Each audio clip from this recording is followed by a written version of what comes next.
নির্বাচন আর নির্বাচন, শুধু নির্বাচন আর নির্বাচন। জনগণকে নিয়ে কেউ ভাবছে না। নির্বাচন হবে, ক্ষমতায় যাবে, ক্ষমতায় গিয়ে আবার সেই 54 বছরের সেই ইতিহাস লুটতরাজ সেটা করবে।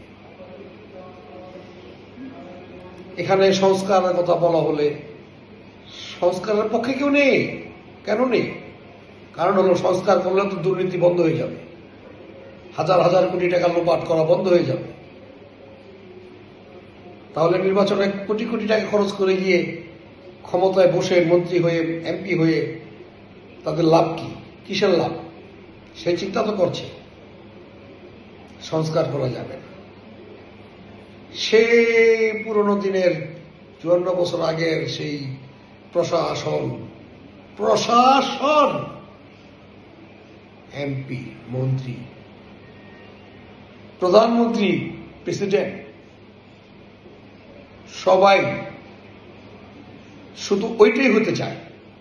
চেয়ারম্যান, মেম্বার থেকে শুরু করে মেয়র, কাউন্সিলর, সবাই কেউ চায় না সংস্কার হোক, দেশ একটা ভালো পর্যায়ে যাক। কেউ চায় না, কেউ না, নোবডি। শুধু ক্ষমতা, ওই চেয়ারটা প্রধানমন্ত্রী, ওই চেয়ারটা প্রেসিডেন্ট, ওই চেয়ারটা 300 350 যাই হোক এমপি, আর লুটতরাজের লাইসেন্স পাওয়া। এই তো হলো এই আমাদের দেশের রাজনীতি। বুড়া 2 দিন পরে বই রয়ে যাব, সেও এখন এমপি হতে চায়, প্রধানমন্ত্রী হতে চায়। বলেন কি করা উচিত আমাদের? অত কথা না, সংস্কারটা সুন্দর মতো হোক। ইউটিউবাররা যেটা চায় সেটা দেশের অমঙ্গল না, বুঝতে হবে।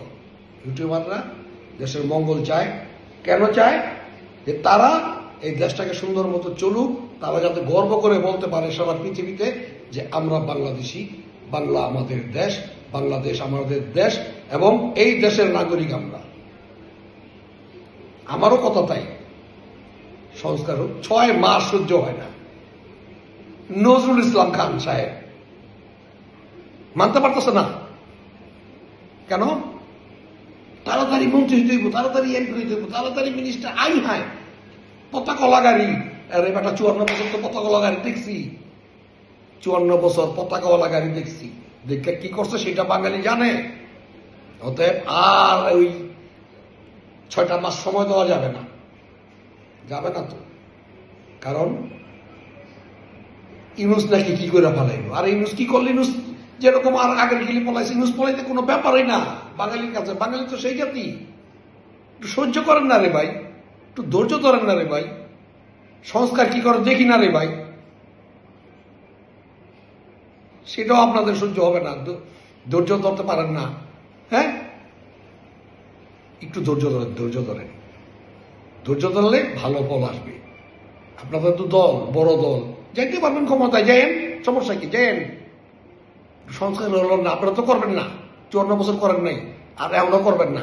অতএব ডাক্তার মিয়ারা একটু, ডাক্তার সাহেবরা একটু সুযোগ দেন সংস্কার করার জন্য। এই বলেই সবাইকে নির্বাচন নয়, সংস্কারের পথে আসার জন্য আহ্বান জানিয়ে শেষ করছি। ওয়াকের দাওয়ানা আনিল হামদুলিল্লাহি রাব্বিল আলামিন। বাংলাদেশ জিন্দাবাদ।